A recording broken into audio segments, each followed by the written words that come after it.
बिस्मिल्लाहिर्रहमानिर्रहीम। अस्सलाम वालेकुम। मेरा नाम डॉक्टर फ़हीम वहीद। आज हम डिटेल में स्मोक के बारे में डिस्कस करेंगे कि स्मोक होती क्या है, स्मोक के हमारी ज़िंदगी पे क्या मुज़र असरात होते हैं और इसको कैसे कंट्रोल किया जाए। अगर आप मेरे चैनल पे नए हैं तो आपसे गुजारिश है मेरी वीडियो को लाइक कर दें, चैनल को सब्सक्राइब कर दें और साथ वाले बेल आइकन को प्रेस कर दें ताकि मेरी हर नई आने वाली वीडियो का नोटिफिकेशन आप दोस्तों को मिलता रहे। मौसम सरमा के आते ही फोग यानी धुंध रोजाना की बातचीत का अहम मौजू बन जाती है, क्योंकि धुंध के बाइस जिंदगी का हर शोबा और इससे वाबस्ता अफराद मुतासिर होते हैं। दफातर, यूनिवर्सिटीज़, कॉलेजेस, हस्पतालों और स्कूलों वगैरह के औकात कार में तब्दीली आ जाती है। इस धुंध और सर्दियों का रिश्ता नाता पुराना है। फिर आई स्मोग। स्मोग यानी धुएं से बनी धुंध। स्मोग दो लफ्जों से बना है, फोग यानी धुंध और स्मोग मतलब धुआं। क्योंकि स्मोग धुआं और धुंध का मजमुआ है, लिहाजा इसके अहम अज्जा में गैर फिल्टर शुदा कार्बन डाइऑक्साइड गैसेस, धूल और धुआं शामिल है। पाकिस्तान में 2010 में पहली बार नेशनल एयर क्वालिटी स्टैंडर्ड बनाए गए। इन स्टैंडर्ड्स की रोशनी में पाकिस्तान की एयर क्वालिटी को जांचने का अमल शुरू हुआ और अंदाज़ा लगाया गया कि हर साल पाकिस्तान की एयर क्वालिटी मुतासर हो रही है। एयर क्वालिटी इंडेक्स ने वाज़ेह किया कि पाकिस्तान की एयर क्वालिटी दिन ब दिन खराब होती जा रही है, जिसके बाइस फोग स्मोग में बदल चुकी है। अलमिया यह है कि पाकिस्तान में मौसम सरमा के आगाज के साथ ही मुल्क में स्मोग की सतह में तशवीशनाक हद तक इजाफे का सामना है। अगर पाकिस्तान में मौसमियाती तब्दीलियों को फौरी तौर पर हल करने में नाकाम रहा तो ये माहौलियाती चैलेंज की एक वसी रेंज को बढ़ा सकता है। हम हर साल इसके नुकसानात बयान करते हैं, पोस्टर्स लगाए जाते हैं, मगर वक्त से पहले ना किसी को इसके खात्मे का ख्याल आता है और ना कोई पॉलिसी वज़ा की जाती है। स्मोग की वजह से ना सिर्फ इंसानों बल्कि जंगली हयात दोनों की जिंदगी को शदीद खतरात लाहक हैं। इस बरस स्मोग से पैदा होने वाले असरात को वाज़ेह तौर पर देखा गया है, जब स्मोग की वजह से पंजाब के बेशतर स्कूलों को बंद करना पड़ा, स्मार्ट लॉकडाउन भी लगा। स्मोग की सूरत हाल 2022 तक हर बरस पेश आती रही।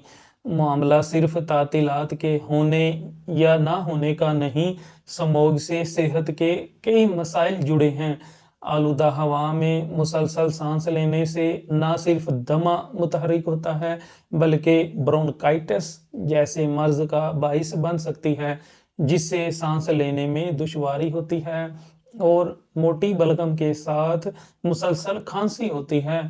इसी तरह खवातीन की सेहत पर इसके इंतहाई मुज़र असरात देखने में आए हैं।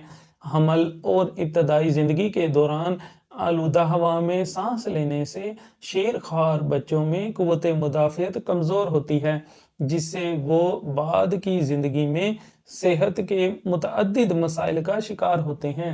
पाकिस्तान को दुनिया का आलूदा तरीन मुल्क करार दिया गया है। ऐसा क्यों हुआ? क्या वाकईतन पाकिस्तान दुनिया का आलूदा तरीन मुल्क है? अगर ऐसा है तो क्यों है? Live air quality index city ranking real time Pakistan के मुताबिक पाकिस्तान का शहर लाहौर, जिसे पाकिस्तान का दिल कहते हैं, दुनिया का सबसे आलूदा तरीन शहर करार पाया। इसकी वजह लाहौर की एयर क्वालिटी की खराबी है। लाहौर में स्मोग के बाइस शहरियों में ल्यूकीमिया का खतरा बढ़ गया है। ल्यूकीमिया खून और बोन मैरो का एक कैंसर है जो जख्मों, जोड़ों और हड्डियों में दर्द, खून बहने, वजन में कमी और बुखार जैसी इलामात के साथ जाहिर होता है। मुख्तलिफ अवामिल बशमूल ताबकारी और नुकसानदेह आलूदगी और तंबाकू नोशी इस खतरे में हिस्सा डालते हैं। पाकिस्तान की एयर क्वालिटी को ख़राब करने में सबसे अहम किरदार PM 2.5 का है। ये PM 2.5 क्या है? اس سے مراد وہ ذرہ ہے جس کا قطر 2.5 مائکرومیٹر یا اس سے چھوٹا ہے۔ یہ ذرہ انتہائی چھوٹا ہوتا ہے اور مختلف مادوں بشمول دھول، مٹی، کالک، کوئلہ، دھواں اور پانی نما بوندوں سے بنتا ہے۔ اس ذرہ کو بنانے میں ہر قسم کی آلودگی، چاہے وہ جو گاڑیوں سے خارج ہوتی ہے یا صنعتی زونز اور فیکٹریوں سے، موجودہ زرعی طریقوں سے یا گھروں سے، اپنا کردار ادا کرتی ہے۔ جب PM 2.5 ایئر پولوشن بن جاتا ہے تو اپنی چھوٹے سائز کی وجہ سے انسانی صحت، ماحول، روزمرہ کے کام کاج پر اثر انداز ہوتا ہے۔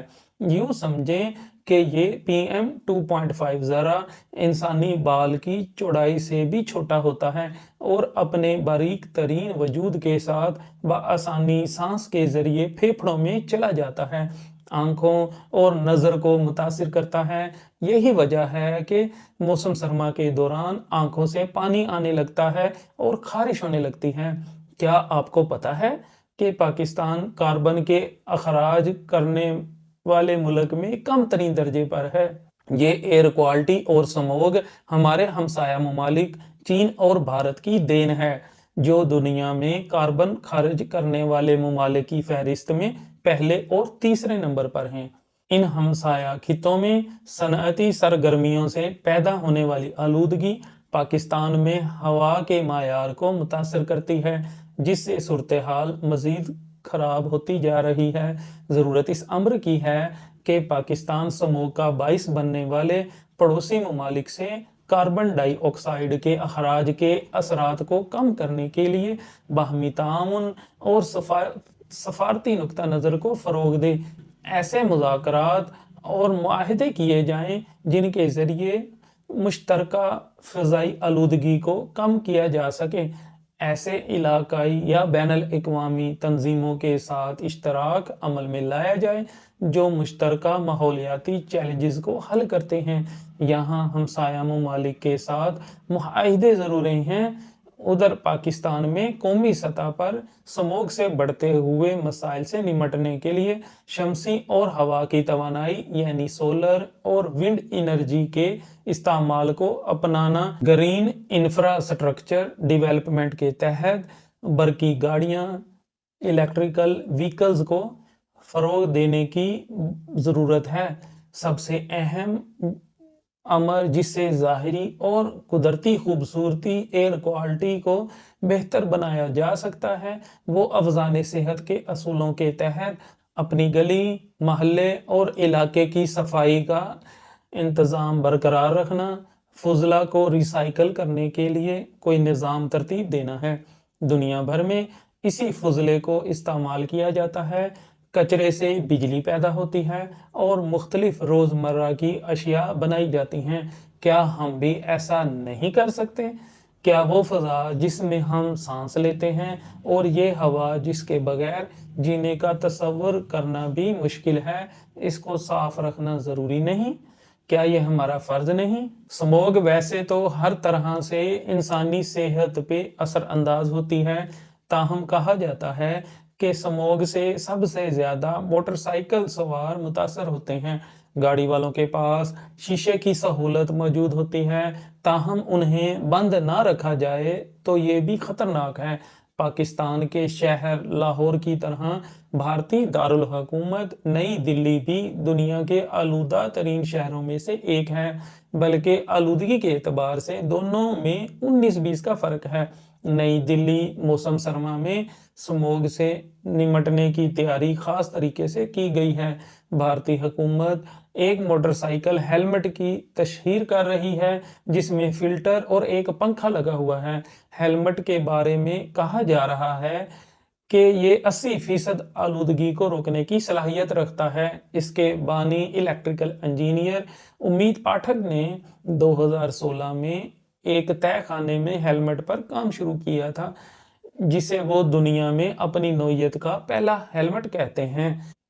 امید پاٹھک کے مطابق گھر یا دفتر کے اندر آپ کے پاس ایئر پیوریفائر ہو سکتا ہے، لیکن موٹر سائیکل پر سوار لوگ کسی بھی طرح محفوظ نہیں، चुनांचे इनकी कंपनी ने हवा साफ करने वाले यूनिट के साथ हेलमेट डिजाइन किया जिसमें एक काबिले तब्दील फिल्टर और बैटरी से चलने वाला पंखा लगा है जो 6 घंटे चलता है और माइक्रो यूएसबी स्लॉट के जरिए चार्ज किया जा सकता है।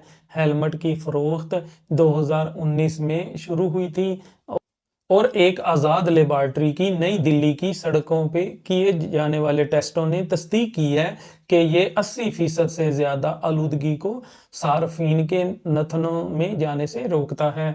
2019 की एक आजमाइशी रिपोर्ट से पता चलता है कि हेलमेट फेफड़ों को नुकसान पहुंचाने वाले PM 2.5 हवा में पैदा होने वाले ज़र्रात की सतह को 43.1 माइक्रोग्राम से कम करके 8.1 माइक्रोग्राम फी मकाब मीटर कर देता है। भारत की वजारत साइंस और टेक्नोलॉजी का कहना है कि हेलमेट ने मोटरसाइकिल सवारों को सांस लेने के लिए ताज़ा हवा फराहम करता है। जहां दुनिया के 50 में से 35 आलूदा तरीन शहर पाए जाते हैं। इस हेलमेट की कीमत तकरीबन 12,500 पाकिस्तानी रुपए रखे गई है जो कि आम हेलमेट से कई गुना ज़्यादा महंगा है। यही वजह है कि अभी भारत में ये हेलमेट ज़्यादा मकबूल नहीं हो सका। ताहम पाकिस्तान में भी कोई कंपनी चाहे तो इस नौयत का हेलमेट बनाया जा सकता है ताकि स्मॉग के नुकसानात से महफूज रहा जा सके। उम्मीद है आप दोस्तों को वीडियो पसंद आई होगी। अगर वीडियो अच्छी लगी है और आपकी मालूमात में इजाफा हुआ है तो वीडियो को लाइक कर दें, चैनल को सब्सक्राइब कर दें और साथ वाले बेल आइकन को प्रेस कर दें ताकि मेरी हर नई आने वाली वीडियो का नोटिफिकेशन आप दोस्तों को मिलता रहे। दुआ में याद रखिएगा। अल्लाह हाफिज़।